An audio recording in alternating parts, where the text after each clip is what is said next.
Okay. Good morning, everybody. Welcome to the Simply Sunday live chat. And I'm Simply Lesa. I've been around the Nomad travel community for a long time. Nomad, world travel, expat, off grid, most of my life. Good morning, Miss Beth and Iris. Yeah, a little early, but only a couple of minutes. Um, I can't I can't make my collar look neat. It's what it is. So Beth asked me if I would do a certain setting this morning, which I've done. Um, do you guys want to see what I've been working on, kind of on the side this morning?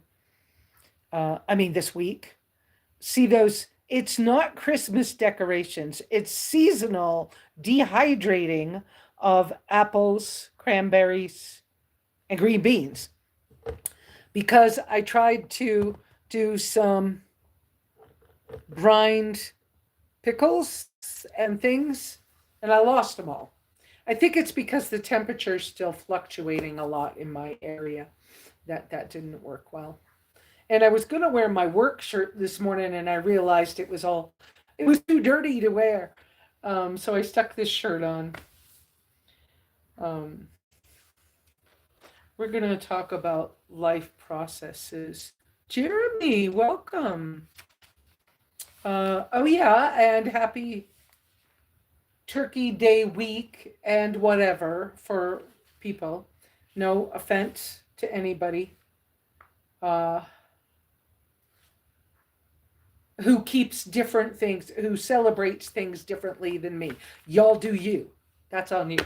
And I don't have any, I don't know if I'm doing things right or not. You know, I'm just doing what I feel is what I'm supposed to do for me. And sometimes I get that information kind of in a unknowing, intuitive way that lots of you know about that kind of thing. Guys, if you'd use the 3 uppercase Q's, please, as we do on this channel, I ask you guys to use 3 uppercase Q's and then your questions or comments that you want me to read and respond to. Um, and I'm going to get right into this morning um, because whoops, I have the phone kind of delicately balanced. Let me fix this a little bit. On a 5-gallon bucket lid this morning to get a good angle. And um, when I did that, it slipped. The lid has these ridges in it. And if I don't have the legs right on the ridges right, it'll flop. Anyway, so I've been going through something again. And I've been going through it for quite a while. That's why I took a couple of weeks off. Um, it is good to see these names coming up. And Jeremy, it's really good to see your name and to see you back out here. I'm seeing that Jeremy's updating us on his boat project. That's cool too. So I think maybe about 4 times in my life. Now, there may have been more. I've been trying to this morning, I've been trying to like rack my brain for how many times has this happened to me that I know about. Um, every once in a while, I'll have some big life event kind of take over. And because because I don't have any control over whatever the event or situation is, I get into this kind of deep introspection thing about, am I living what I believe? Am I going in a direction I think I should go? And one of the times it happened, I remember it happening when I was younger. Like probably the time that I broke all the ligaments in my ankle in junior high. And then again, when I had the opportunity to be given a business. And then because my mother got involved without telling the whole big story, the opportunity was taken away from me. And I was beyond sad, and then went through a period of time where it was like, what's the point in waking up every morning if nothing I try ever is going to give me any result? If I can never get ahead because of the family I've been born into, or whatever the case might have been. So,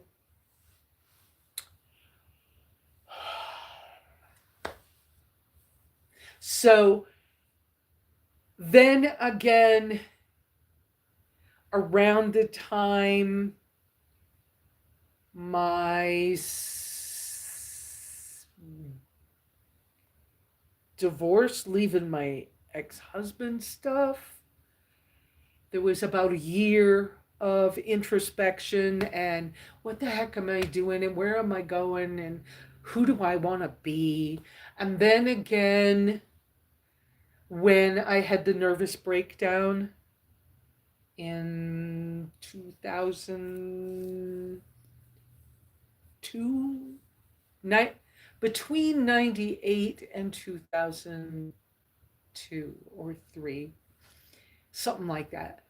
Um, and then again, when I was wanting to leave the situations in Costa Rica, but I couldn't figure out what I wanted.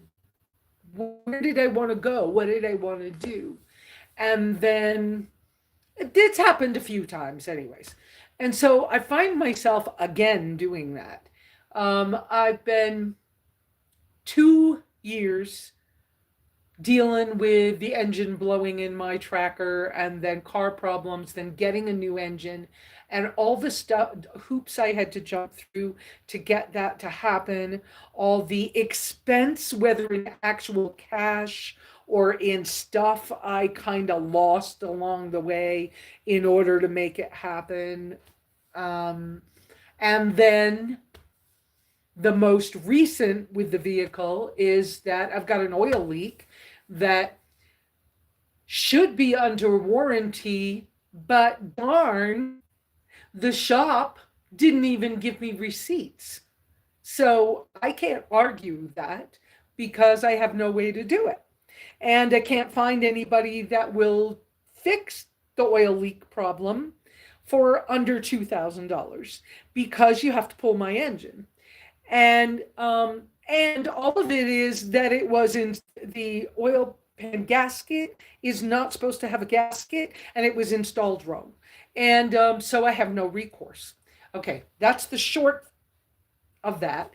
Plus the fact that I was in Nevada for so long, sleeping in the tracker, trying to maneuver, knowing that I couldn't carry everything I had with me to like get on a bus or hop in somebody's car in order to get closer to home, but the cabin wasn't set up for living in 24/7. So, after I did find a way to get back here, then there was the I need to set this up so I can be okay. So I had to get compost and toilets done. And then because I'm also a YouTuber, I felt it was very necessary to be as legal with the county as I could. So I went ahead and worked on getting my occupancy permit. But first, having my having my composting toilets approved by the county, and then the occupancy permit. So there's been all that, all those details.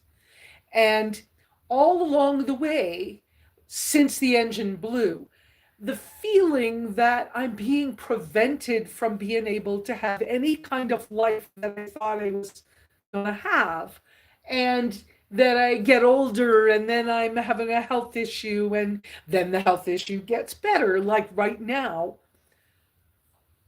for the last 2 months, I struggled with being able to walk correctly. Well, all of a sudden, I'm walking just fine. My diet's better again. I had to clean it up. Yes, when I took the job and went to work last winter, I experimented with lots of foods and it really destroyed my health. Well, it didn't destroy, but it really hurt all the work I'd done with my health. And I had to get back off that stuff and back to a little more careful with my foods. And now I'm in a better place. Now, along the way, when I had the nervous breakdown and I was stuck in the state in Skowhegan, Maine, and I was in this transitional thing, we had a 5-foot snowstorm. They the snow blocked the door so I couldn't get out of the apartment I was in. They never they didn't even look to see that I couldn't get out, and I didn't have a phone, and I didn't have groceries, and I didn't have anything. And I was there in that stuck inside that apartment for over a week with 5 feet of snow blocking the door. And so nobody even came to look. And I felt very trapped. And so during that time, I had put some big wrapping paper up on a wall, and I took a pen and I started and I made what I call my personal project plan. When I worked for IBM, I worked a lot with project managers. And I was technically an assistant project manager slash high end administrative assistant slash executive assistant.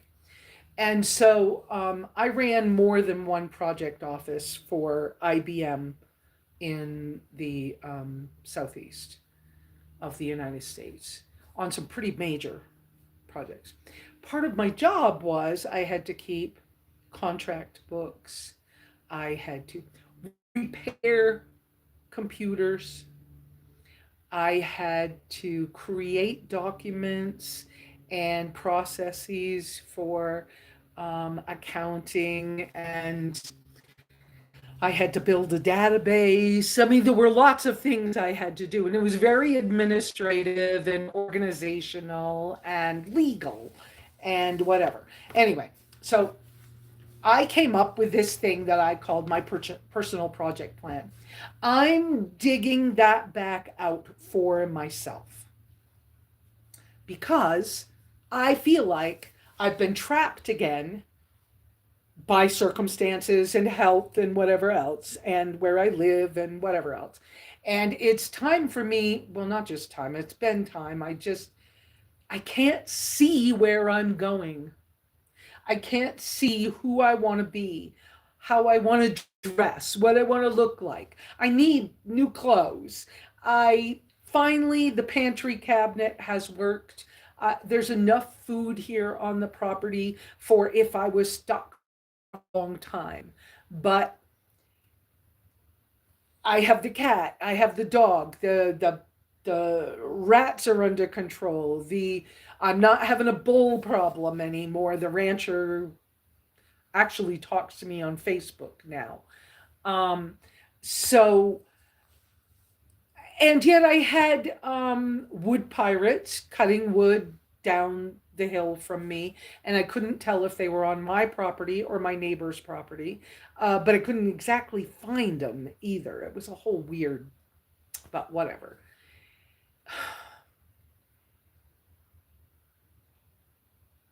Who am I? what the hell am I doing? And so, where I start from with my personal project plan is to first look at where I actually am. And so, I have to be pretty clear. I feel like it's important for me to be very honest about where I am and not to hide things like, I'm good. I could hike if I wanted to. Well, I might be able to hike for, 3 days, and then I might need to like sit still for a while because I might start to have problems with my leg, right? And maybe I can't do 25 miles a day, which I never did. But um, I was able to do 12 miles a day. And 12 miles is okay. Actually, not knowing that I had MS, it was good for hiking.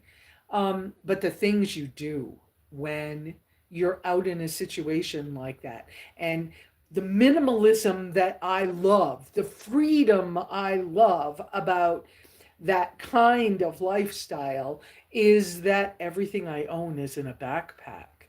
And so everything I own, I've got the freedom because as long as I got the bag with me, I'm good, right? But if I don't have the bag with me, then whose fault is it? And it's basically mine. So I have more control over my circumstances, which gives me a different freedom. And then, now I have the land, I have the cabin, I have the animals, I have the tracker, which works and then doesn't work and scares me sometimes because if something really went wrong, what the hell am I going to do? Um, because I can't trust people. Um, and I don't mean that in a, oh, poor me, I can't trust people. It's more, I've got experiences that tell me be super careful because people don't do what they say or they turn around and do their own thing. I mean, I know that the whole thing with the tracker is fresh on my mind and wakes me up at 3 o'clock in the morning with, but what about that other thing? Well, I can't do anything about that other thing. And the day that I went to somebody and said, hey, I'm thinking about putting the back seat back in my car. And 10 minutes later, he's got somebody pulling the seatbelt towers out. So I can't put the seat back in the car. It's like you took that away from me. So, okay, deep breath. So back to the personal project plan. So the first step, and I will be working on I'm working on it currently. Okay. And I really, really, really want to put a counter high so that I have this adjustable stool I got. But I want a counter high table, desk, shelf in front of the middle window over here. This window, this one. I want it about this high. I want to be able to sit there with my coffee and my journal in the morning again. And that's something I have done for years and years and years.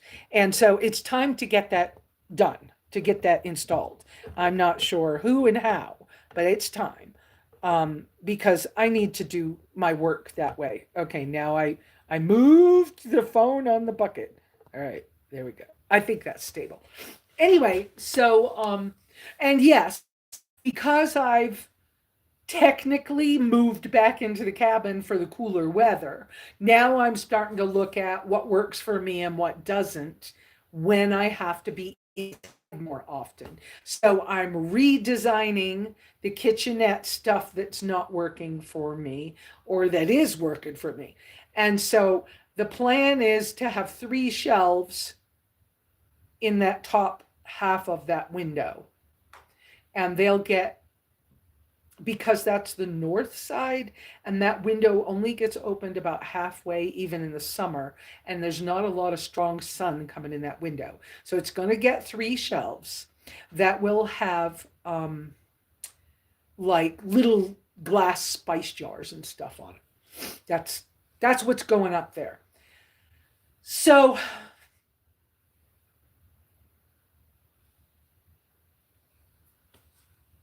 and I think I'm getting rid of the French press. As much as I wanted a coffee pot that will keep coffee hot so I can have more than 1 cup of coffee, I hate French press. And I mean, seriously. And I hate pour over. And I just need to stop. I need to get rid of it and move on because it holds me back. And that's part of why I'm more minimalist, because holding these things hold me back. So at some point, I'll be getting rid of these things and moving on from them because they just don't fit me. And so, yes, so I got to be super, super clear and honest about where I'm at. That's the first step. Then the second step will start some of the dreaming process, which I haven't even got a goal or a dream or anything anymore because I don't know what the heck I want. And I've become this older woman. And sometimes I don't recognize me. And I don't know what I want anymore. Um, when you feel so stuck, I mean, I want to talk about this freely and honestly, okay? But when you feel so stuck for so long by things that are outside of your control, trying to imagine having control again just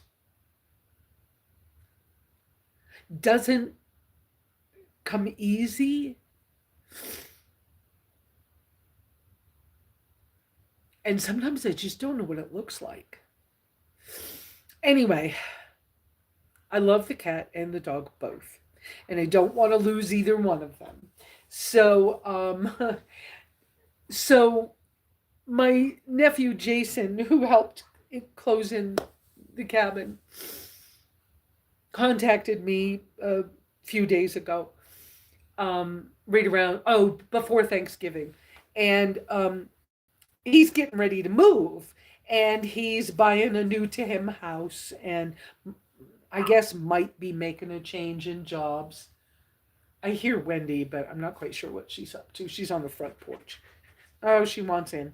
Hold on a second, guys. And no, I don't have any idea what this outfit looks like at a distance. So whatever you got, you get. There you go, Wendy. Okay. So are you going inside the yard? Okay. I can leave this a little open. So it's nice and warm in here right now. I got up and it was like 42 inside or something. I let the fire go out. I really didn't care. Because most of the time I don't care if the fire goes out in the night. Anyway,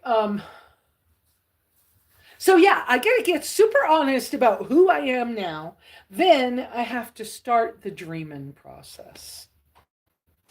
And the dreaming process, I still use, I think vision boards are good. And vision boards can be, whoops, okay, the cat had to go out too. Vision boards can be colors, patterns, words, can be all kinds of things. They don't have to be just pictures. They could be collages, stuff you cut out of old magazines, or with cell phones, little pictures that you put together into a document and make a collage of photos or something. It can be that. And but I find that the vision boards are really important to me, and I still like scribbling on paper. So I have loved this. Now I grew up near the ocean in Maine, and it's very, I know it's very Japanese. It's a very famous painting, and it was a pretty cheap. So I can't remember. Was it Skip's sister, Cynthia, that bought me this? It might have been. Anyways, but I just love this. Now it's larger size, and I don't love that it doesn't lay flat all by itself. But it's okay most of the time. But you can change the little booklets out in it. And so, I have, it's a process thing. And so I have scribble pages, and sometimes they're lists, and I find for me, when I'm doing this process, sometimes I've just got to scribble the paper up because there's something about that tactile pen on paper that helps me to hear myself, to feel myself, to understand what I'm telling myself and what I'm hearing from the outside. What's the intuit thing? And some people, I don't know if you remember, but years ago there was a book called Conversations with God, and his thing was he would write questions to God in a book, and he would hear the answers. And I get that. I do get that. And I do think that if you're close enough to the great creator, that you will hear messages, and it comes in different forms. Not really audibly, um, but I gotta tell you, this whole AI thing, people, be careful, because demons know God's law better than we do. And they can do a lot. And when they decide to turn on us, it won't be pretty. So I'm trying to stay away from the AI stuff, like big time. I'm back and look at your uppercase Q's. Now, I have not gone through my whole personal project steps, but those are kind of my first two steps. And, there's sub steps to getting real. And it's like, maybe next time I can talk more about my sub steps. But I remember in my past, some of the sub steps to get real were, but what can I do by myself and what do I need help with? And then defining, what do I mean by I feel like I've been a bad mother? Well, what was my definition of mother and what's my definition of a bad mother, and how do I put that into context so that I can start designing something different, so that when you get to the next step, then you're doing definitions for that, and you're looking for, okay, now when I'm in the dreaming step, who do I need on my team to help me become whatever it is? Those are steps on the phone. I just I finally got information from somebody,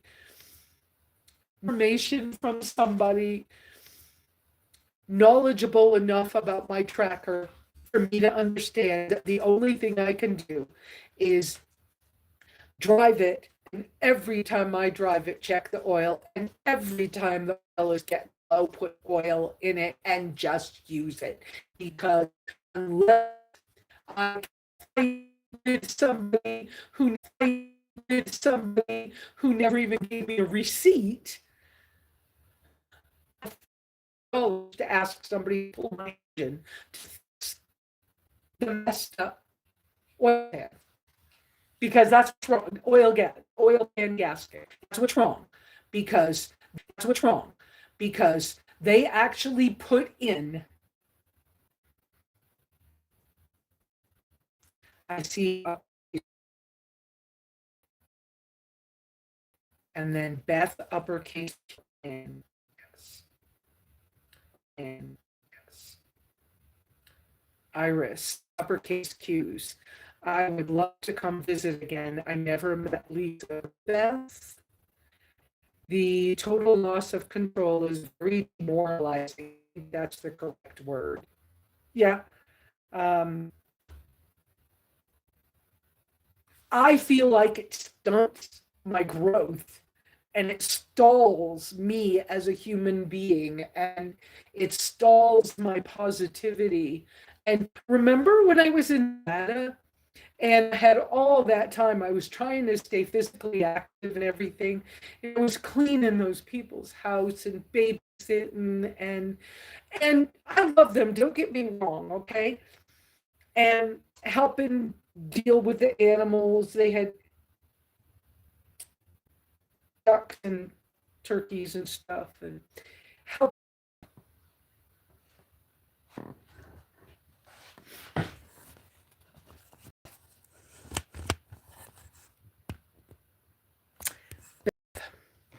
uppercase Q's. I just learned that the act of actually writing on paper keeps our young and healthy, with lots of 100% okay smileys and other stuff, emojis. Okay, moving the tripod. Except there's stuff in the way. I hate this. I hate not having a home for everything and everything is home. It's so hard and messy and it's so hard. Okay, I'm trying to not be a whiny wuss, but okay, there we go. All right, but it didn't scroll again for a minute, so let's leave it here. Um, and yes, that's true, Beth. Iris, uppercase Q's, amen. Lots of buffering. Yes, it was buffering. Let's try this for a while. And if I can scoot that a little bit, you could, whoops, you ought to be able to see the corner of the chimney. There you go. And all my seasonal fruits and veggies drying, dehydrating behind the stove. There we go. Okay. All right. Doggone. That's Beth, right? Buffering pretty badly. Yes, it was. Completely froze up. Well, you all have a blessed holiday season. I got to work. I got to get to it. It's finally warming up. Okay. Bye, Jeremy. Hang in there, Lesa. We'll unbuffer and she'll be back. Oh, yeah. I'm looking for uppercase Q's. Okay. I don't see any more uppercase Q's. I must have got through them.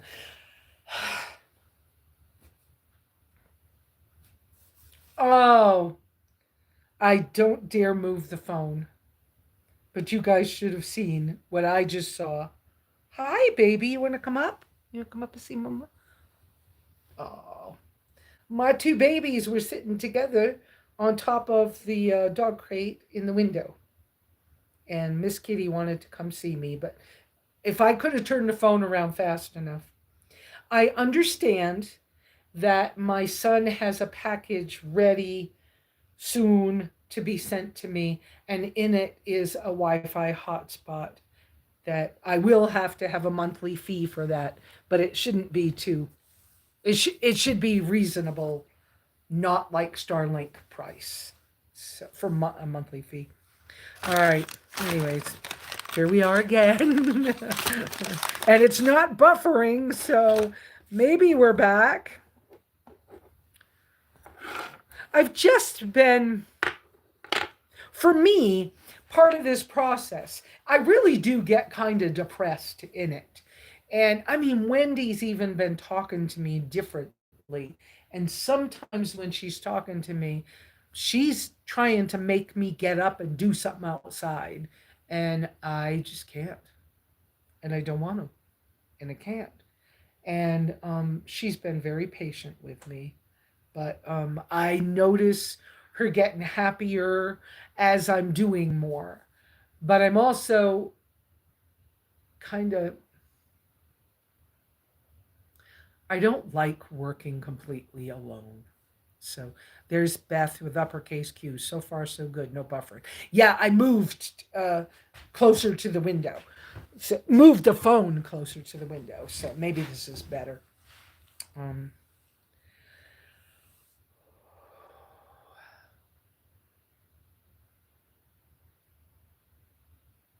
so I just found out yesterday, according to Suzuki experts, that the best that I can do with my car is just drive it and watch the oil.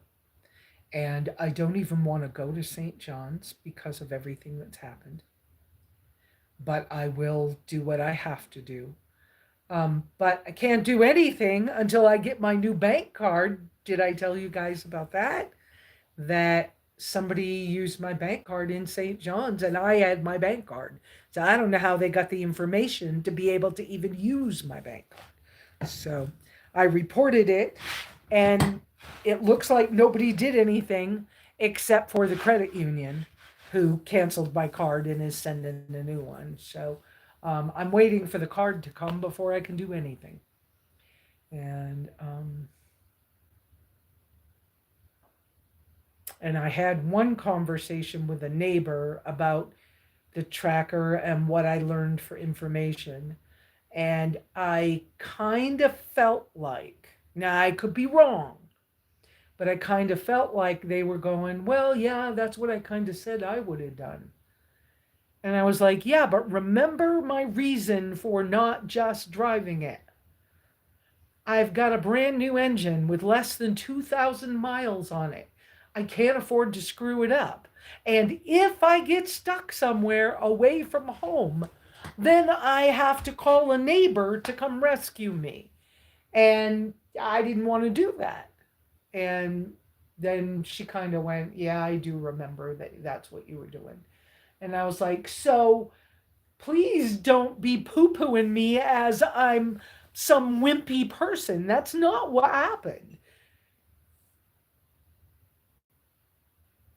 But once we determined it wasn't the plug and it really was the gasket, and then when the guy that got under said, it looks like there's copper sticking out, okay, so of the lip where the gasket should be inside. And it looks like there's copper sticking out and something else. Can I please scrape it with my thumbnail? And they did. And I recognized the stuff as a cork gasket. And Stan was kind of talking about putting one in there. So, okay. So Beth is saying, "'Tis the season. I had to cancel all my cards last year and again this year just before Christmas." I, I'm kind of glad I don't do those things, because this time of year has been weird for me too, especially this year. Oh, by the way, let's talk about something else for a few minutes, okay? So, see how okay, this is an old tent pole, and I need some help because I tried to take pliers and pull the end out of it, and I couldn't do it. And so, whether it's just I'm not strong enough or what, someday when somebody's around and can do it, I'll have them try to take the pliers and pull that end out. And then I can get the little rubber caps to go on the ends. And then I want another one for the other corner, sort of that goes between my coat rack and the corner. And I'll put another one just like it because I have more tent pole pieces. Okay. But to get that, it has to be cut. And I might try cutting it, not today, this week. But the last time I tried, I was worried I was going to bend it. So I was like, I don't know. I just want somebody else to do that part of it. Okay. But, anyways, I love having that there. But once I did it, because originally I was supposed to have corrugated tin 6 foot high, which would have been right there, and 4 feet across that wall to the corner, and then 4 feet across from the corner to the door. And it was all supposed to be mounted an inch and a half off the wall or an inch off the wall, and with an air space that would go behind it to keep the wall cool. And it would have been really pretty. to have all that new metal behind there. Well, that guy didn't know how to do it. And then I ended up paying $85 a piece for those panels because I needed to use the stove that year. Okay, so this panel got mounted really close to the corner. It needs to be moved closer to the window. If you can see that there's a piece of trim right there, that needs to be pulled closer to the trim. That's where the wall gets the hottest. So I might try to move it, but you need two people to hold it. So I don't know how. Maybe when I get somebody to help with this. And then I just found out that this company that made these, I think it's Imperial, that made these stove boards, they now make a new chimney heat shield that attaches to the back of the chimney. And it's made for this size stovepipe. Okay, sorry, my finger's kind of doing weird things. But it's not very expensive. And it mounts behind the stovepipe with a few inches of airspace. And it's telescopic, so it can go as high or low as you want it. And so I want to move, now that they have that, I'll move this closer to the trim out here where it should be. We'll get that new piece of chimney heat shield that attaches to the chimney. That'll protect the corner, which doesn't get that hot anyways. And then we'll have that black rail and the rail on the other side coming toward the door. It'll be neat, aesthetic, pretty. And like right now, I'm dehydrating vegetables on it. But I can hang things off of it with those little S hooks. The ones that are up there, I can't find one that's not being used that I could pick up and just show you. But those little S hooks I've got. So, and I can probably buy more of those little black S hooks. But then I can hang things on that. Now, probably can't hang things too heavy, but it's okay. I mean, if I wanted to dry mittens or gloves, piece of cake. But I also was able to get this month, I bought a drying rack that I can use on the back patio. So if I have trouble with snow and trying to dry some laundry, I'm trying to decide about buying a little laundry washer. Now, it won't be one for jeans. I've been looking at the little bucket one. The bucket one just looks too small because I often do a once a week load of laundry that's not even a full 5-gallon bucket, but I'm washing it by hand. And in the winter, now, knowing that Alaskan fishermen wear rubber gloves, I decided to use rubber gloves because I put my hands in this freezy cold water. But I don't have the power. Okay, I had one of the 2-tub washers, like in Central America. I love those. They work wonderfully. The spinner on them is incredible. But the problem is I only had enough power to run the spinner, not the washer. I forgot because it was 200 watts, and I have a 200-watt thing, and it wouldn't quite do it. So I don't want to do all of that. But I don't want to put my hands in the cold water. And it's so much cheaper to do laundry at home when I'm here. And I just need to do that and keep all my expenses as low as I can. I mean, the world's kind of crazy right now. No offense to anybody, but it's a little crazy.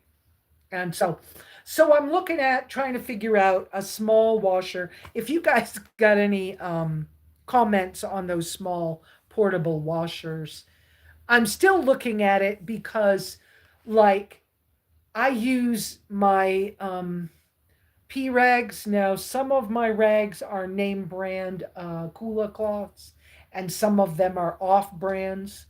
And then I use inexpensive white, well, not white. There's inexpensive cotton washcloths for like washing the floor and for bathing with a bowl and warm water when it's cold, because trying to get a shower unless it's a particularly warm day is like, I don't want to get undressed out there, it's too cold. So so yeah, I'll be working with those things anyways. But if you got any comments on that stuff for me, I'll take your advice. But I've used a lot of those things over the years. The plunger thing, waste of time. I'd use your hands. The scrubba bag, too small, not worth it. Um, use use your hands. I've tried lots of things. So, oh, and the wonder thing. Um, but I like the spin dryer that you pull the handles on. You stand on the base. The base has legs for you to stand on to hold it down, and then you pull these two strings. It's sort of like those little um, food processor chopper things that have a string on it you pull. It's like that, but you use two hands to pull it because it's exercise. They were awful expensive. I haven't looked them up recently. They've got to be cheaper now. Um, and I saw where somebody was making one that, like, when I was traveling, you roll your clothes in a towel and then you hang your clothes up and they dry faster. Well, I guess somebody's making one that has a handle on the top, an attached towel, and then a thing for you to stand on the bottom. So you twist it with your arms. That would be okay. Anyways, uh, I need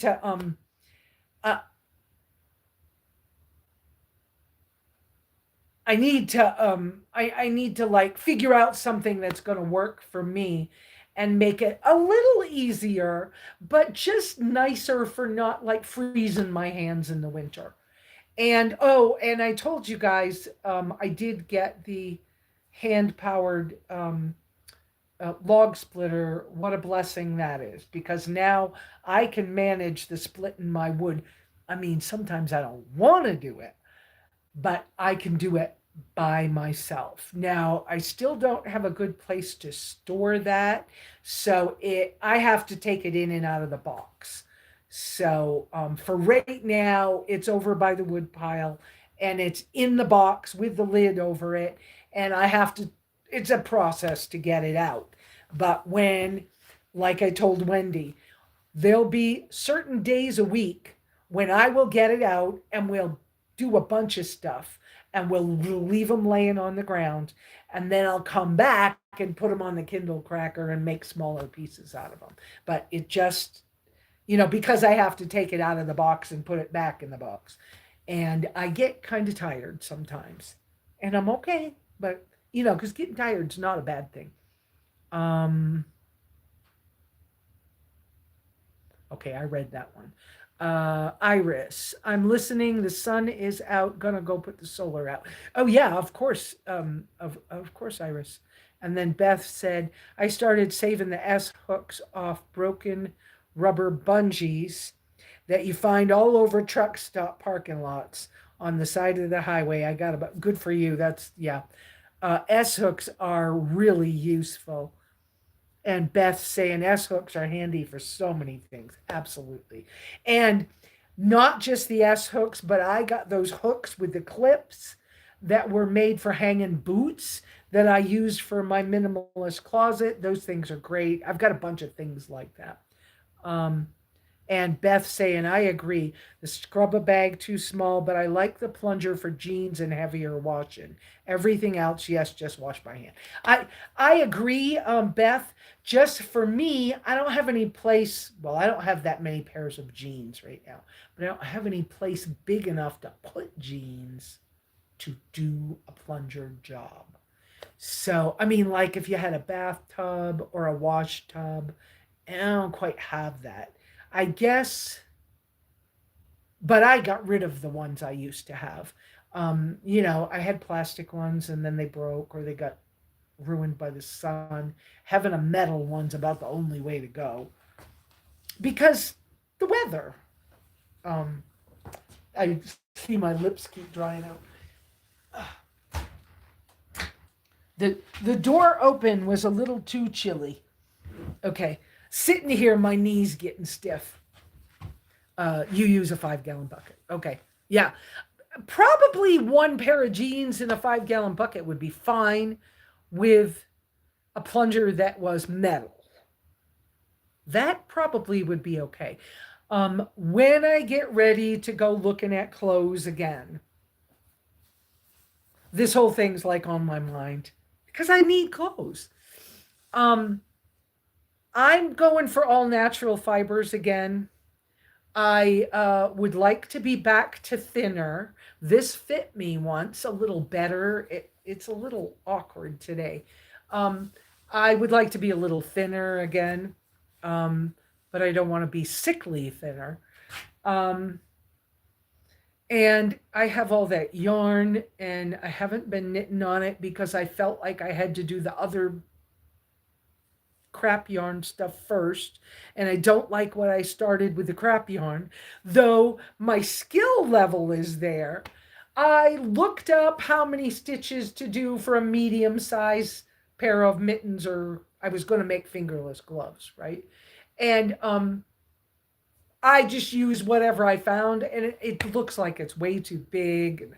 I'm just like, I just don't want to do this. So I also have been waiting 2 weeks to get knitting supplies from somebody, because the other thing I was working on keeps falling off the needles and I keep dropping stitches. So I'm like, I just want to work on my own socks and stuff out of that really good yarn that I got that I was so excited about. So I'm hoping that pans out soon that I get to do that. I most likely will make socks first, but then I want to knit a sports bra and or a bra, and then I want to knit like boy leg panties or whatever you would call them, um, boxers for girls, and then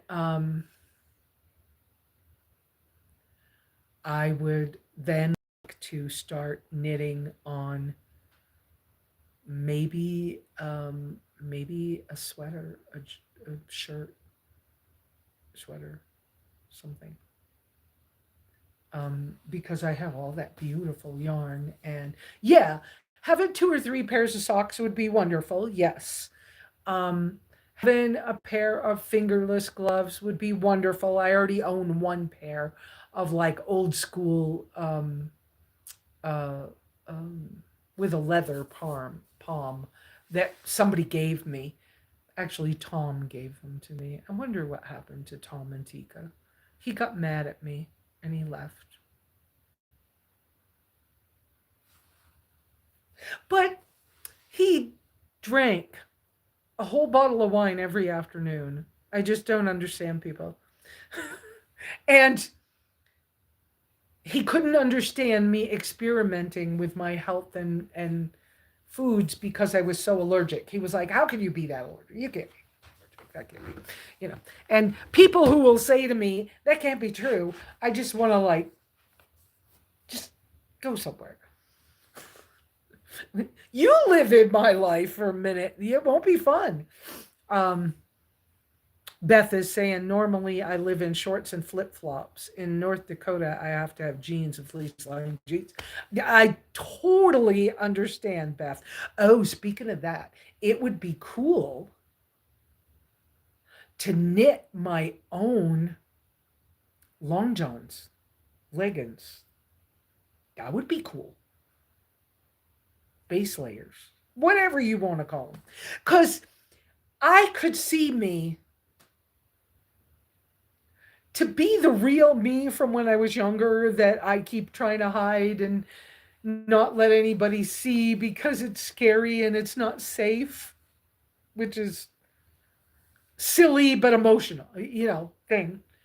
Um, I bought my first 100% linen dress when I was 17. I was going to make it, but I couldn't find the stuff I wanted. And then one day I found the dress and I bought it. And I went, that's all right. I could live in this for years. I don't know what happened to my dress. No idea. I know that the nightgown I was making for myself, one of my sisters took from me. She insisted it had to be hers. It couldn't be mine. And it was 100% cotton. And I had put in like hundreds of little tiny pleats and hand stitch bone buttons and whatever. Anyways, but I can see me with dresses and layered with um, leggings and cool socks and little leather boots or shoes and being very. I got called a hippie twice yesterday, but being very like bohemian and natural fibers. And I mean, how cool would it be to have a felted wool jacket, coat? Um, and I would be active in these things. I wouldn't, it doesn't stop you from being who you are. You just layer different. And I love linen more than I love cotton, but I love them all, right? There's different frequencies and vibrations to all of it, but um, I would rather not have commercially made stuff, and especially when they don't fit good and they hurt and they don't feel good, and I don't want to do that anymore. And why should I have to? Um, can't you see me knitting myself a sheet to sleep on? Now, I don't know that much about being able to get linen fiber that I could knit because linen's a little different, and I'm not sure that you would have to weave it, but I don't want to necessarily do the weaving part. And I don't want to sew unless I'm sewing with needle and thread. I don't want to do the machines anymore. I didn't want to do the machines when I was 17. Okay. I had gotten to a stage where I went through machines, newer machines, older machines, sergers were coming out. And I went, you know what? Stop the presses. I want to go back. I want to make my own bone needles. I did. I want to sew by hand. I did. I made many outfits of clothes hand stitched. Why go back? When I lived in New York City, I had an apartment in Times Square. It was a bucket list thing. I don't have bucket lists like I used to, I don't think. Maybe living this more natural and having it be on my outer self as well. Maybe that's my bucket list. I don't know.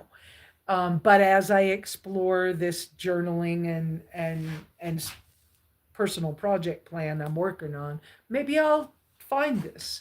Okay, but what was I starting to say? I don't want machine made stuff anymore. I want the handmade. And I remember hand stitching something as a nomad with the van. Al Christensen and I were traveling together. I do believe that Lou was with us on that trip. And I was real pleased with what I had done and how neat my stitches were because I hadn't done it in a while. And Al saw it and he said, "Why didn't you just buy something?" And I was like, "Because I wanted it handmade." And he goes, "That's weird." Okay. That made me stop for then. Um,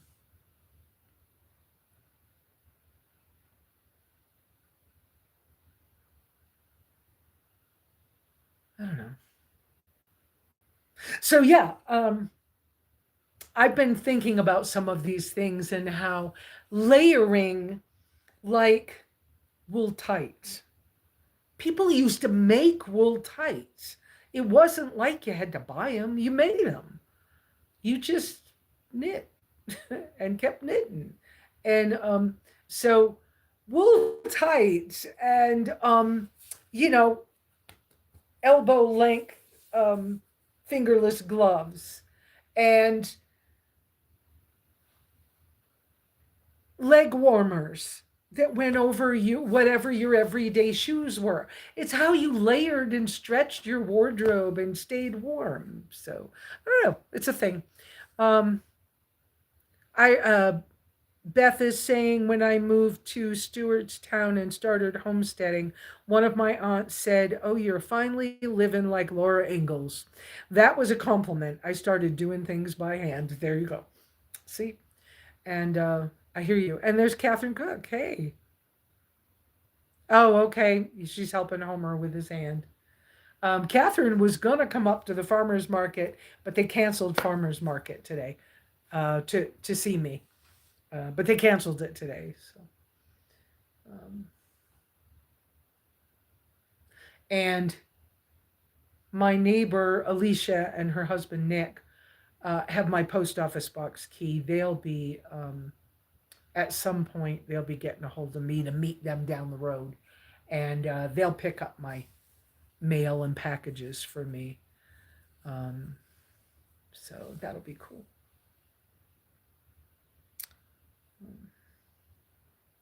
I don't know what else to talk about right now.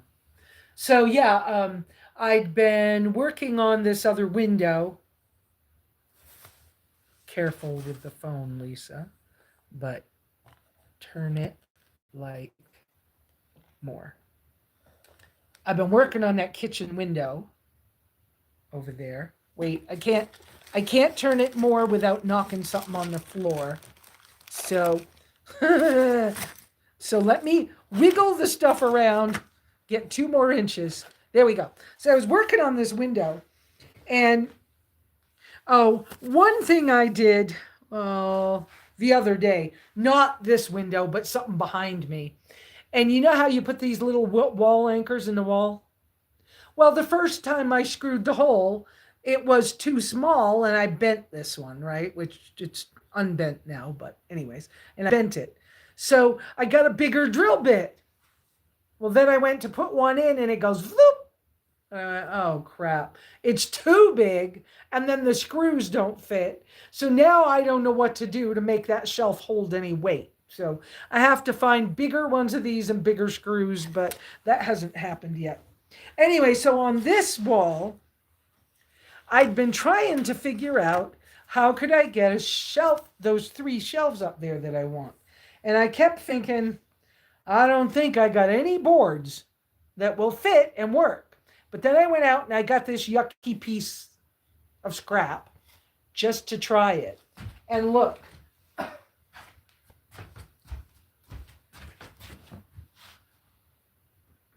this is, can you guys see that at all? It only sticks out. I need to be able to open and close the window. It only sticks out like a half an inch.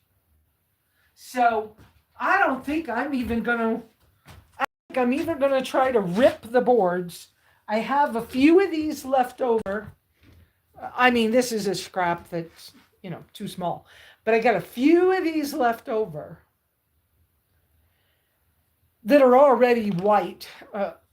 weathered white, but white, that I could get put up there. I could cut and make them fit. So now I just got to find trim to put against the window for it to sit on. So I'll be working on this week. I hope I get it done. But I don't mind if it sticks out. We're talking a finger's width is all it sticks out away from the window, and I'll still be able to put that window up and down. So I might be able to actually get that more accomplished. That would make me feel like I've done something. Okay, now I got to move all the stuff back so that I can turn the phone again so you can see me. Okay, there we go. I'm so sick of move this to move that. That was the same problem in a van sometimes that was really annoying. Was like, I don't want to keep doing that. Wendy, would you like a pig ear? Come in. Come in and get a pig ear. Let me get her a pig ear, guys. She hasn't had one this week. You want a pig ear? Wendy.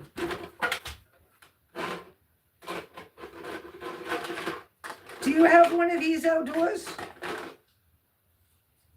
That one. That one. Whoops. I'm not standing close enough. That one looks nice and chewy. I buy her water buffalo ears, or I put them on a wish list. Do you want one? You want it? Did you take it? Good girl. Oh, good girl. So she's outside with that. I buy those or put them on my wish list for when somebody wants to buy her a present. I think that they're safer than rawhide. And so I don't mind that she has usually, it takes her a while to chew them, although if she gets more than one, she'll go bury it in the dirt. And then when she wants one, she'll go dig them out, she's funny. But anyway, so I just gave her that. Cute Christmas. Oh, Iris, they're not, I don't keep Christmas. So these are actually just seasonal fruit and green beans dehydrating behind the stove. And yeah, they kind of look like, because they're cranberries, that's a bag of cranberries. And that's apple slices from 4 apples. I can't remember. And the green beans, I only got a couple handfuls when we had something else going on. When we had the produce rescue. And then, that round thing is an orange with cloves in it. They're bug repellents. And I need to do more. I love those. I love how they smell. That one's probably a year old. It's pretty dry. But I need to do some new ones. But they don't lose their smell, and it works. So I love them. They're very old school, kind of old colonial.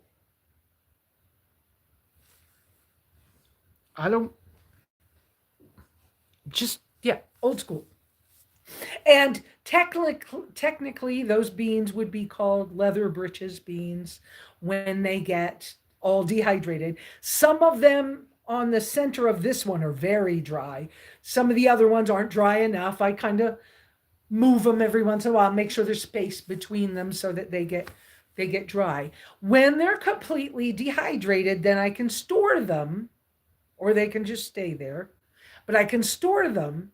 And then when I get ready to cook them, you just put them in a pot with some salt, a lot of water, and like 1 or 2 chunks of something beef, like a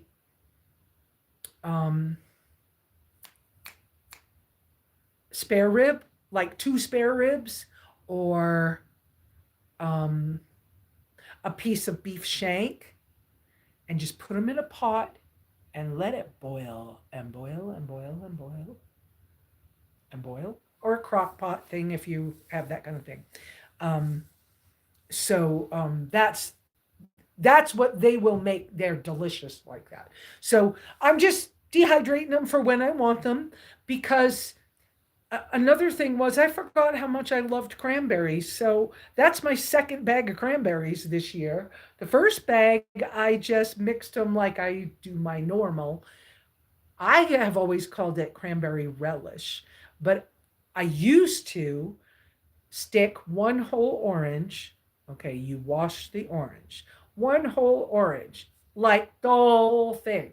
The seeds, the rind, the whole thing, put it in a blender. If you have to chop it for your blender, you do that. But you stick it in a blender with a bag of um, cranberries.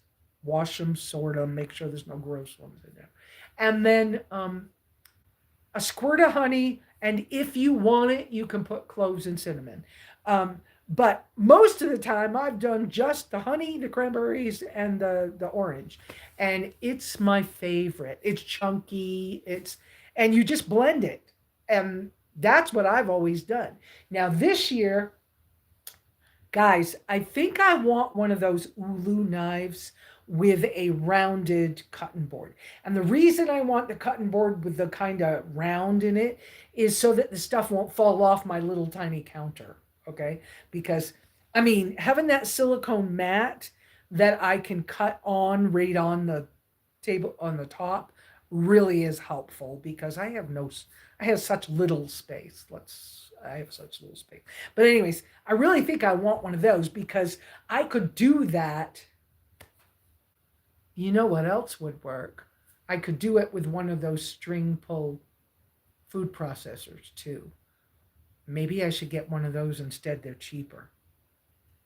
I don't know the answer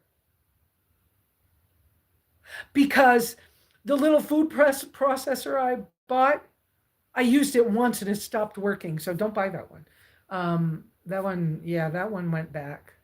Um, and then I gave Leanna the immersion blender I had because, for one, I don't have any big bowls or anything, and she needed it for her situation. So anyway, but what I did this year was I took a bag of cranberries. I did 3/4 of a bag, and I took each cranberry and poked a hole in it with a, what did I have? Oh, I used that fork. I have a Yuko titanium fork on one side and spoon on the other side, and I just poked it with a fork and stuck them in a jar. And then I cut the orange in slices and squished them and stuck them in the jar. And then I covered it in honey. And I did put Ceylon cinnamon. I didn't have any cinnamon sticks. I just put powdered cinnamon and 3 or 4 cloves in that jar. Oh my goodness. I just let it sit on the counter. That was delicious. And I ate it with rice, olives, and canned mackerel. And it was good. It was really good. And then one day I used some I made these, hi baby, I made these little mini,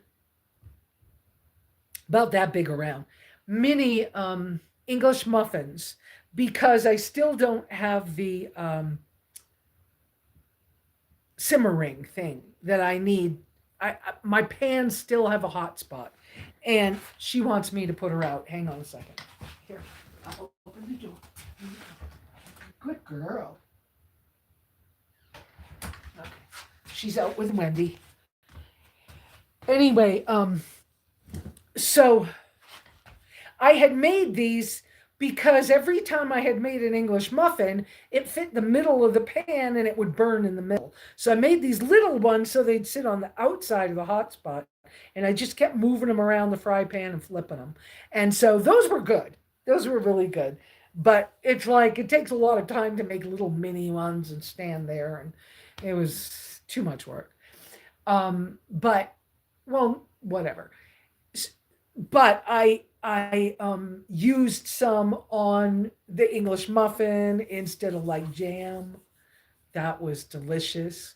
And then another morning I made just like sort of like a pan bread, cross between a pancake and a pan bread, and I put the cranberry stuff in the bread so that it baked it. Oh, that was good in that mix. That was delicious. Reminded me of cranberry muffins a little bit, but that was good. Um, okay, let me go back. Cute. Oh, okay, I read that one. So the next one was Beth saying, yes, pig ears and hooves are safer than rawhide. Yes. And then Iris is saying, how creative, thank you. And then Beth is saying, a clove studded orange was her first craft after she visited Colonial Williamsburg. Yeah, see, I was around a place called Strawberry Banks in Portsmouth, New Hampshire, which was like Colonial Williamsburg. And then when my father and that part of my family all moved to Virginia, they were in Gloucester, which is right next to Williamsburg. And my dad worked at Colonial Williamsburg. He was repairing beehive fireplaces. And so I spent a lot of my childhood at Strawberry Banks, which was a living history museum, uh, just walking around. And I would take canvas and easels and I would paint and I would hang out in the gardens. I would hang out in the kitchens and they would take me in the back because I was there a lot because dad was working and I could go back and I would just learn stuff. And so I love that. So then Beth is saying, I love cranberries. I make the lemon slice honey. I will have to try the cranberry orange cinnamon. Oh yeah, it was delicious. Absolutely delicious. I mean, I don't have any because I kept using it. Um, and then Beth says strawberry banks is on my list of places to go. There you go. Oh, that's right, because you were from that area too. So yeah. So you understand. What, Wendy? I think with all the sunshine, I've got to leave the door cracked open so Wendy can come in and out on her own. That's a conversation I need to have. Oh my goodness. I have all these doggy doors on the back patio, and I still have to install one more in the screen door. But am I going to have to put an actual dog door in the steel door that's my back door onto the patio? And am I going to have to make sure I lock it at night and when I don't want them to go out on their own? Because this getting up and down stuff to let them in. And then she's like, but mom, I want out in the front. So she comes in and then wants me to, open the back door, then open the front door. I'm like, all right. It feels like I got a 2-year-old. So, yeah. Yeah. So, yeah. So the personal, for those of you who came in later, I was talking about how I came up with this personal project plan and how I'm going through yet another life change of some kind, and how the first step, in my humble opinion, no, my first, it gets to be mine. My first step in my personal project plan is to get brutally honest about where I am right now. And sometimes that is being willing to, I use paper because it works better for me. And I think it does some things to our brain waves and our mental health.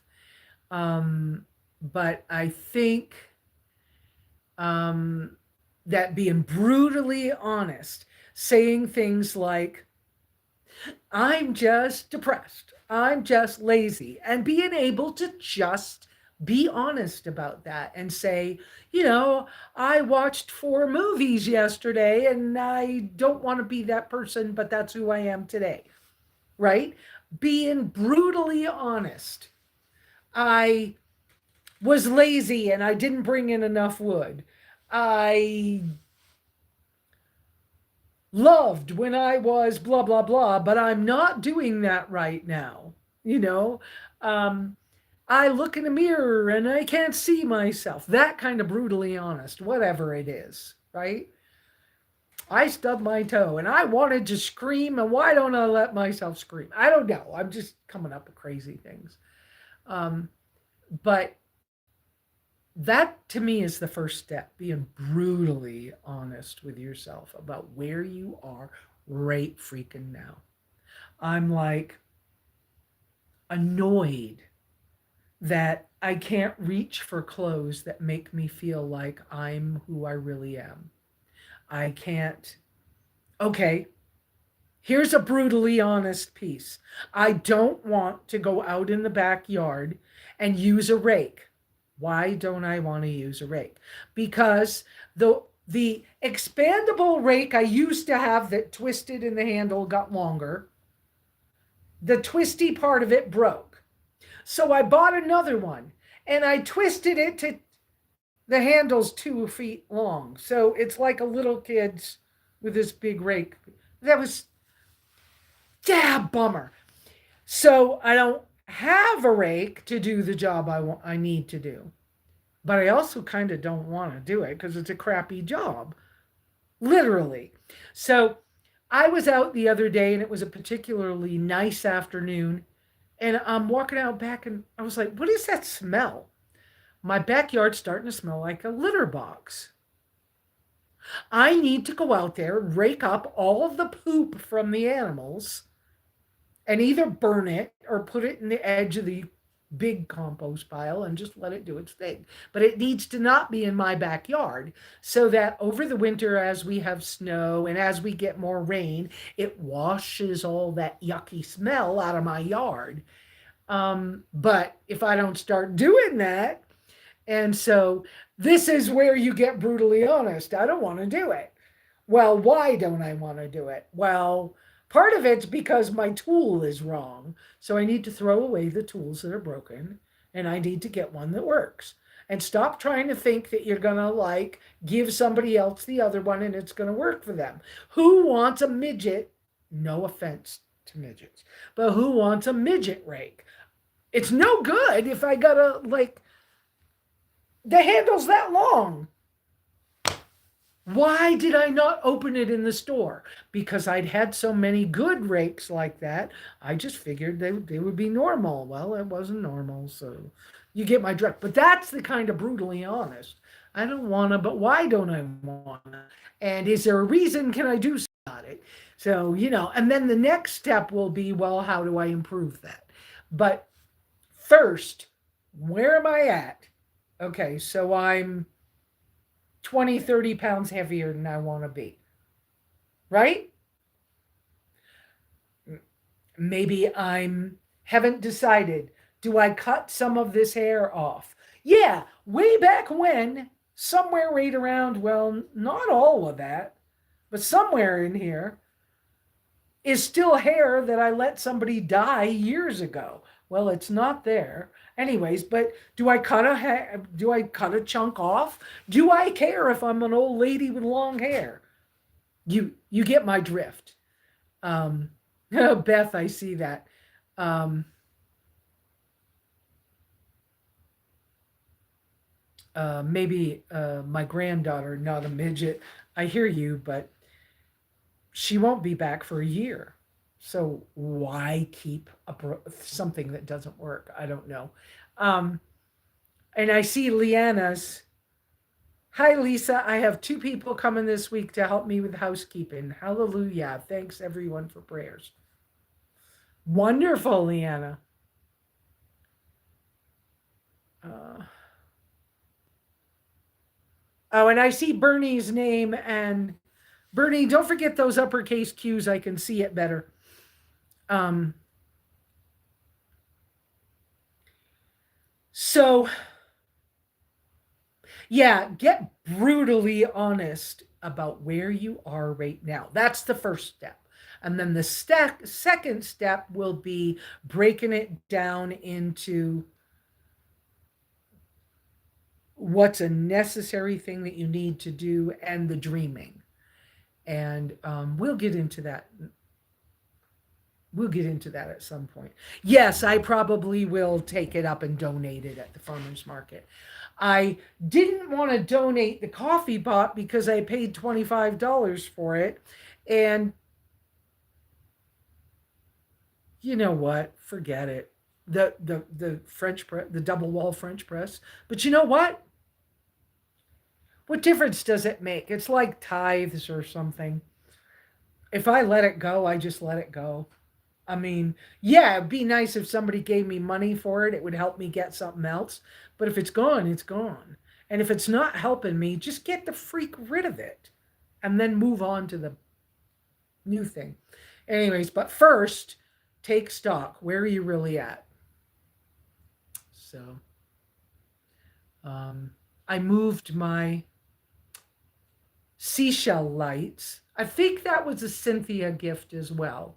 If I'm wrong, somebody tell me. But I moved those this morning to a different window. They had been in that kitchen window where the new shelves are going to go. And the shelves will be for canisters and stuff. Bernie snowed in the Midwest while I'm waiting for my glasses to come in. Okay. Well, you stay safe, okay? Um, and warm. I'm sure you are. You're probably with family. So I haven't tried my new Sea to Summit fry pan yet. I did get that last week. Um, it's not the stainless steel, it's the anodized aluminum pan. I don't care anymore. Anodized aluminum is easier to clean than stainless steel, and it's very lightweight, and it nests with the silicone pots I have that will be useful when I travel in the car for going camping. So it looks like I'm gonna have to get the roof painted so it doesn't leak, but I don't know how yet to do the windows. Yeah. And I had called somebody about doing the windows, but he never called back. He said, I'll call you back in 2 days. Never heard from him. That's what I'm saying about you can't trust anybody. And whether it's me or it's a general, can anybody trust anybody anymore kind of thing. Yeah. So,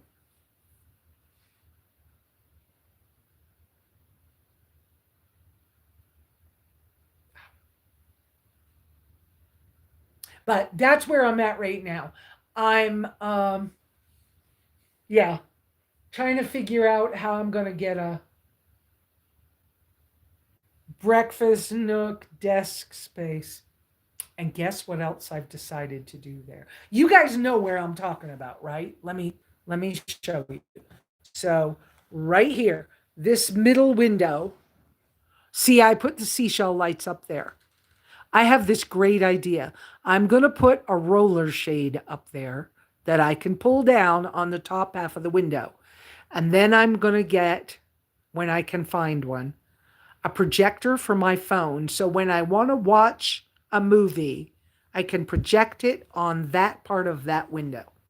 Then down here, about that high, I want to put about a 15-inch wide countertop breakfast nook desk space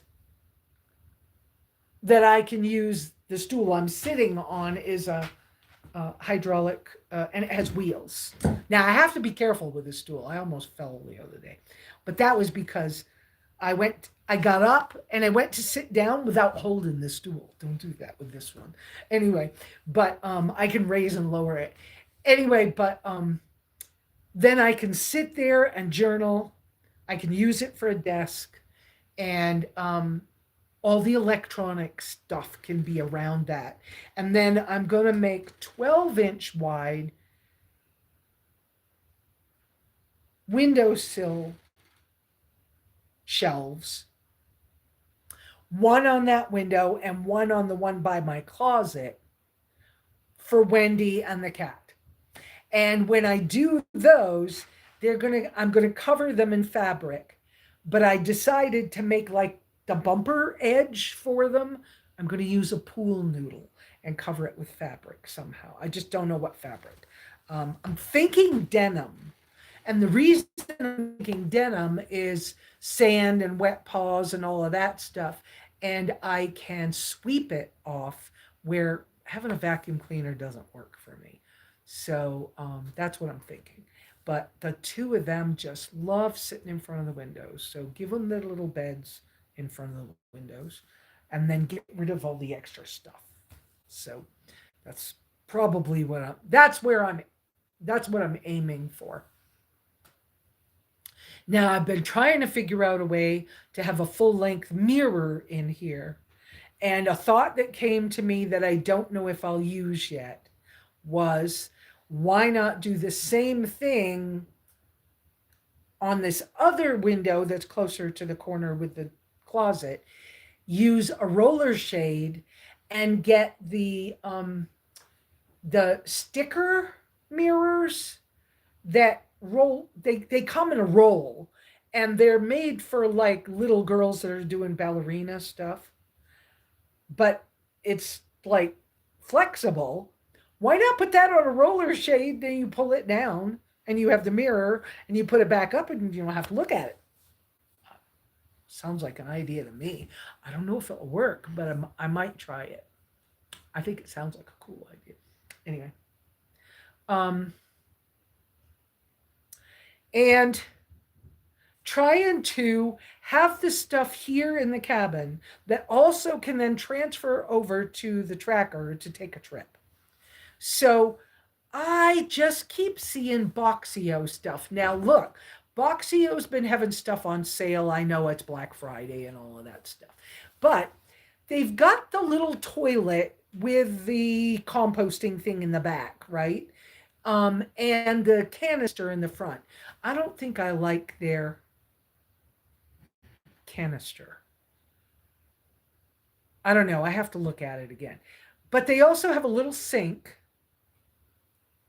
And they also have storage crates, because Boxio stuff all looks like milk crates, and they're black. They only come in one color, bummer.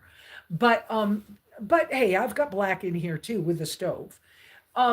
So they have these. So the toilet seat, the toilet of theirs is short, but then they made riser boxes. And I saw where one lady in a van used one riser box and it stores all her toilet paper and stuff. And then somebody else said, well, it wasn't tall enough for me, so I used two of them. And I thought, oh, well, they're onto something there. Well, those storage boxes are the right height for what I need to make the extension for my bed in the tracker. So I haven't determined yet if that company's lids fit those storage boxes like I want them to. If they do, then, so it's Babs. They are Boxio. They make a toilet, a sink, and storage cubes that are very much milk crates for mobile use. That's the mobile use. So I started looking at them and going, maybe I should think about these more. They're pricey for me. But it wouldn't be so pricey if they work out, and if I could finagle for them to sponsor me with the channel, those 4-inch high storage crates, if the lids, so they have different lids you can use. They've got one that's a bamboo cutting board. They've got one that's hinged. The one for the sink is hinged and has a mirror. Um, they got a couple of different lids. And I thought, wow, with the bamboo cutting board and the fact that they're 4 inches high, I could fit 4 of those, what they're calling solo risers, I think is the name they have. 4 would fit on my top shelf. And they would fit canned goods. They would fit like the zipper bags, a lot of the things like I found rolled barley, guys. It's like rolled oats, but I'm not allergic to them. I don't react at all, and I like them, and I feel full, and I don't get weird with it at all. I really like them.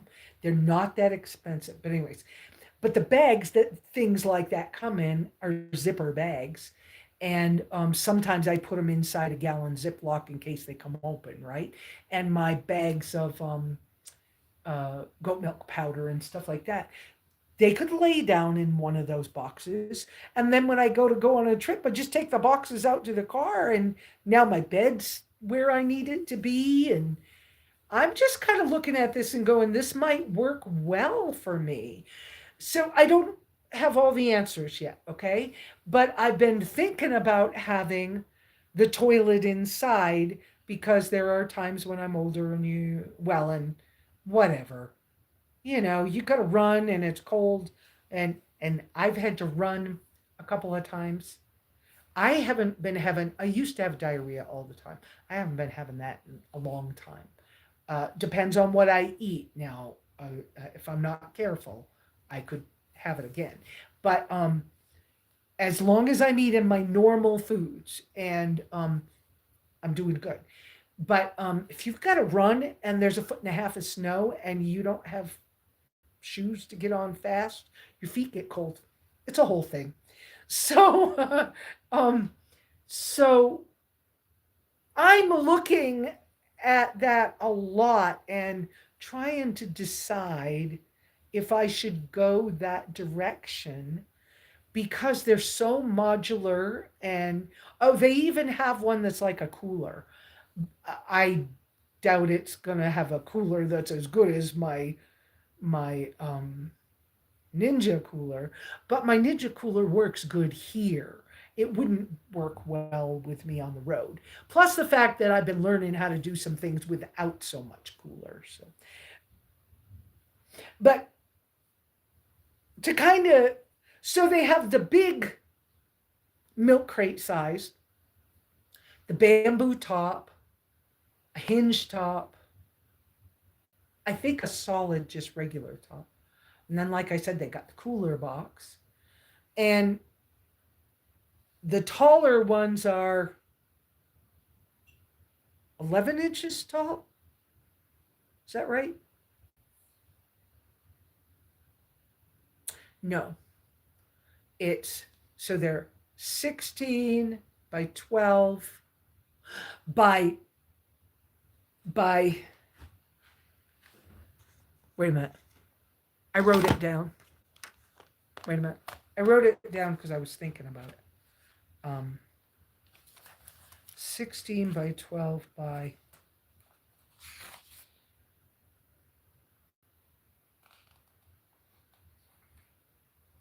Yeah, 11 inches high. For the toilet without the riser, and for the just big storage box. So 11 inches tall. Anyway, I could use the bigger plain storage boxes on the bottom shelf, the little narrow ones on the top shelf in here, and then they all would fit in the back of the tracker, basically with almost everything I own. That might work well. Thinking, don't know. Um, yeah, thinking, don't know. But I mean, it sounds like a good idea. Just some of them are a couple $100, like the toilet part or the sink part, and I'd have to get a sponsorship for that. I don't want to spend that much money. I need to I need to be careful because now I need to save my emergency fund. And I need to somehow figure out a goal for my emergency fund and start aiming at it better because I've got way more things under control. So um, I was thinking about this little rolly table I got that the battery pack sits on the bottom of it because sometimes I was having trouble moving the battery pack to plug and unplug it from the solar because this battery pack doesn't work right. Pain in the ass, but whatever. It's what I got. Um, the sink thing would fit on top of this, which would work well over here by the closet for morning processes. It would be nice. But is it too much of a luxury? Is that not wise? You get my drift. So I have a lot of thinking to do on that note. But I appreciate Wendy. I didn't open the door in time when she left. But I appreciate that they have that system. So maybe I'll consider it. I don't know. Yeah, I know there's deals for that, but it's not the cheapest thing in the world, but it's not the most expensive either. And I've been through some stuff. I mean, I had somebody give me what was it? What's the $1,000 composting toilet that didn't work? Nature's Head. What a mess that was. Oh, you couldn't dump it. It was a soupy mess. It wouldn't dry out. And the box was so small, and you couldn't. No wonder they gave it to me. I don't know how they tried to do that in a van. That was a mess. So yeah, I'm not impressed by much. I do like the Separate company, SeParette. That company, I like their toilets a lot. They have urine separators. They have a thing when you sit on the toilet, it turns the bucket and it opens the lid. So unless you want to open the lid, you don't have to see down in it. But they're good. They're good toilets, and their toilet seats are nice. Unfortunately, I still don't have my winter toilet seat installed. My winter toilet seat should be my everyday toilet seat, but it never got installed yet. Oh, there's so many things. There's just so many things, guys. When you have a place, there's more stuff to do. I'm not going to get rid of this place, but there's just always something to do. And, I really wanted to add on the cupboard bed over here where these two windows were. But it would cost me about $3,000 to do that because it's an actual extension, as if it's not a whole room, but it's more like putting in a bay window kind of thing. But it's construction, major construction. Oh, you two trying to play in the house? How come you're not playing outdoors? What's up with that? Anyway, it would cost a lot. And then when Josh and Peyton came and they were like, we don't want to add on to your cabin. We don't want to. And in fact, the only place to build is where the cabin is. And so, well, then you're going to have to wait for me to die and tear it down and do something else. But I don't understand why you do that when all you're talking about wanting different is cosmetic and more space.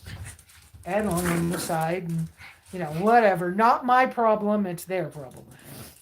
So, um, oh, don't climb my leg. Your claws hurt, baby. Um, but if I'm not going to do that, because that's rather expensive, the other option I always had thought about, see, my bed's getting small with the cat and the dog sleeping with me. And they crowding me out of my own bed. So, and, I love that sofa bed. It works. There's nothing wrong with it. But I also, for an idea, had imagined doing a bed that went to the corner and all the way to the door, right? So an L shape. And to make it that slatted style that a lot of camper vans put in them, so that you pull the slatted part out and it makes the great big bed. And so that would be more cost effective, because what would it cost me? Labor will cost me, but what might it cost me? $500. That was more doable. And then I could have a bigger bed, because two theys started to crowd me. That's no fun. And if we did that, then of course my lawn chairs don't belong in the house anyways, but right now they're in the house. But if we did that, the Boxio toilet would fit underneath the edge right by the door. And I could make that you pull the toilet out there to use the toilet when you don't want to go to the shower house outhouse. And that sounds just like more doable. Plus, it gives you more of a comfortable place to sit. We could pad the back, right? I could put up, I don't know how, whether I do cushions or I pad the back with, no, it would be cushions that you would fold down into the bed to make the mattress from the bed. I would do it as cushions. But anyways, but you'd have a corner. You could like sit in the corner to read a book with your feet up. You could have quite a few people. You could sit over there and watch the movie projected on the top of this window. That makes more sense to me for about $500. That makes more sense to me. And then just get the shade on that side that I need, or build shutters or whatever I got to do that nobody ever wants to help me with. And then on this other side, do a shade thing that goes out about 6 or 8 feet out from the window, and then put some kind of pavers or cement, probably pavers, floor, and maybe even move the hammock over to this spot or something. I don't know the answer, but I'm just saying, just make it just a little more comfortable, little less sunshine hitting the cabin, and all more usable. That cuts back on all the work that I feel like I need to do here, which I really don't need to do that much work. But then it's more comfortable. And if I had this patio part outside these glass windows, if I could hang a hammock there, if it was built strong enough for hanging a hammock, having one of the Haven tents, hammocks, why not sleep out there? It's a spare bedroom for anybody or me. Because there are times when my knees aren't working well. Now, look, if I could lose 30 or 40 pounds, which is possible, but if I lost 30 or 40 pounds, so I was a little lighter, probably my knees wouldn't hurt the same. I'm just saying probably. And then getting in and out of the hammock wouldn't be any problem at all. But that's where I'm going with that stuff. And yeah, I've still got to finish the root cellar that's not finished. And I need to put a refrigerator thermometer in that, because once I get that enough done with a door on it and everything, once I can keep that between 40 and 60 degrees, year round, that changes food storage a lot, because yogurt, raw milk turning into, um, oh, I was able to eat some potatoes the other day and I didn't get sick. So maybe it's the kind of potato or the fact that they were little baby ones. I don't know. But I would rather have potatoes than have pasta or something. I don't know. We'll see. We'll see. But it is something I could grow once I figure out what it is that I'm capable of having. And but I've done a lot with emmer flour.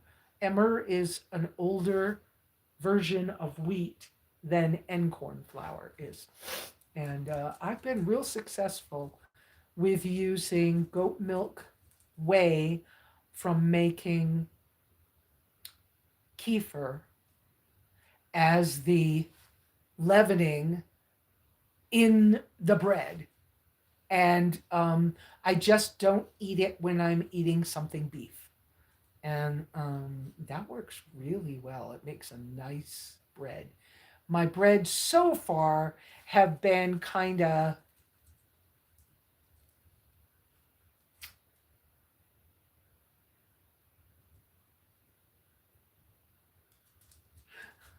what's the word I want? Not soft enough, not airy enough. I haven't let them rise days or whatever to get them. Oh, Wendy, be careful of that drill bit. Oh, that could hurt your face. Be careful by that too. Um, they're dense. So far, they've been kind of dense. Now, my little English muffins were fine. I've had a couple of really good things, but I just haven't. When I've been doing whatever I've been doing to make a bread, it's because I want something for to eat, and I don't. I'm out of I'm out of jasmine rice right now, and I'm out of a couple of things. But hey, I know now after 2 months of stocking the pantry cabinet, I know what I will use in a month's time. So I can buy differently now. That'll be a little easier. It should be a little cheaper too. Love the jasmine rice with the fish. I also love pasta, but I have to be careful. I can't do any pasta. I can't do no enriched flours at all. That just doesn't work for me. So, so trying to have pasta that is truly, just semolina, wheat, or something of that nature. Um, and mostly imported from Italy, Sicily, places like that. Works better. And I just found out that is it RAO that is sold in the United States is a one ingredient pasta. I'll look for that in some of the local stores because I'll be able to take myself grocery shopping this month. I just have to watch the oil. And so I'll be really weird about watching the oil in the car to start with. I probably will check it when I leave home and I'll check it after the car has sat before I come home until I figure out how much it's really using because I don't want to ruin the engine. So that's that story. Okay, I'm tired. Are we done? What do you guys think? Do you guys think I should look at the Boxio set more? Do you think I should contact the company and start talking to them about maybe helping me with a sponsorship or something or a pro deal to make it cheaper, and that if it works well I'll talk about them online a lot and show their stuff off? That would be easy to do because if I like stuff I talk about it. um, but the fact that those crates could be the support I need for the upper, from about my shoulders and my head in the car, I need 5 inches. And with the top cover on the riser box, they're 5 inches. And so that would be the perfect size to fill in that space. I'm just looking at this as that just sounds like it would work really good. And then you get to camp, and there's some things I would pull out and use in camp as like the table or the whatever, or and if I had the little sink here, it could go in the car, and then you have the little sink in it. I don't know. I'm kind of looking at it as that might be a good way to go. It's too bad they don't make it in a different color, but black's fine. And especially black with the, I would love having the bamboo top on a couple of them, one of them at least. Okay, kitty, don't climb my back. Oops. She wants to climb my braid often. No, you can't play with my braid right now, baby. The other day, she ran and went up my back, and she scratched it hard on my shoulder blade on this side. And I cried. I don't know what was going on with me, but it was like I couldn't hold back. And all of a sudden, it was just like the last straw. And I cried hard. And both Wendy and the cat are looking at me with their eyes different and watching me. And the cat went and put herself in her basket, and she's looking up over the corner like, what happened? Wendy's coming over and like laying her chin on my shoe, and you know, until I stopped crying. And then I was like, well, I don't know what that was all about, but it was a good hard cry. I was like, that was a little too much. um, Guys, I got to get wood in this afternoon too. Baker Creek Heirloom Seeds is out of Emmer Seed. Okay, Beth. Okay. Um, I think I found Emmer Seed on Amazon once or twice, but right now I'm not sure about all of that. Yes. Yes. And Grand Tetons is grown in the United States. So far, I'm still buying things grown outside the United States. But I bet that company is okay. Um, Bernie, yes. So what I've been doing is, you know that I buy the powdered goat's milk because I haven't got any fresh stuff around here. Now, I ran out this month because I didn't buy my normal amount.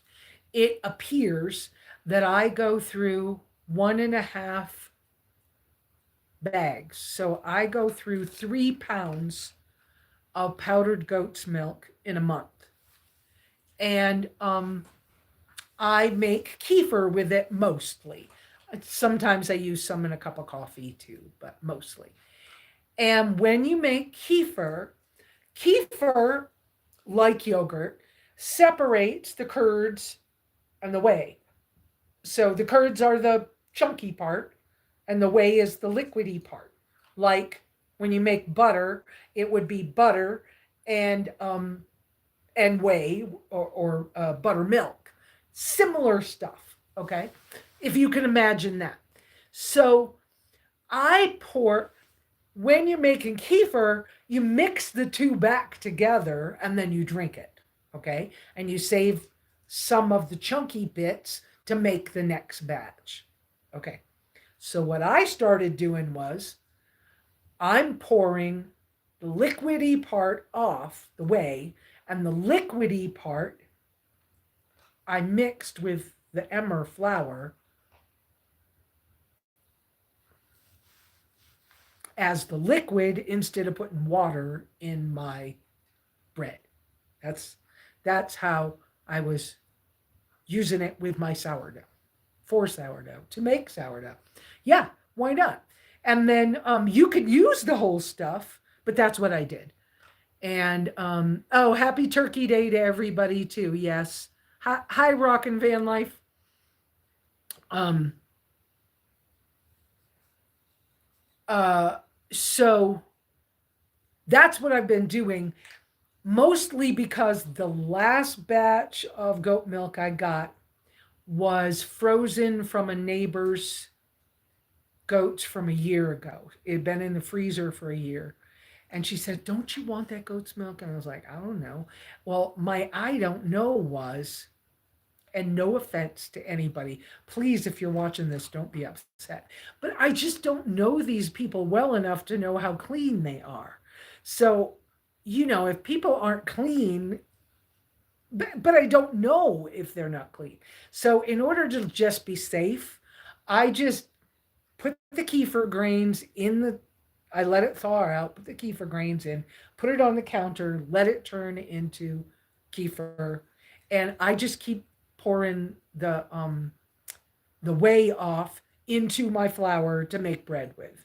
And I figured I haven't decided because I haven't got to the curd part of it yet. I haven't decided if I'm gonna use that for something else or just put that in bread too. I just haven't decided. But because it'll be another, well, see, the weather changed too, which changes the making the kefir. It takes almost a week now, where it would happen in 2 days when it was warmer. So um, I won't have powdered goat's milk. I won't be able to order it until the 3rd, and then I won't get it until maybe a week or two later. So it'll be a little while. So I'll keep doing what I'm doing for right now, but I have to get her jar back to her in the next weekend. So that's, yeah, that's that. So okay, guys, I'm going to go ahead and go. Everybody, y'all have a wonderful week.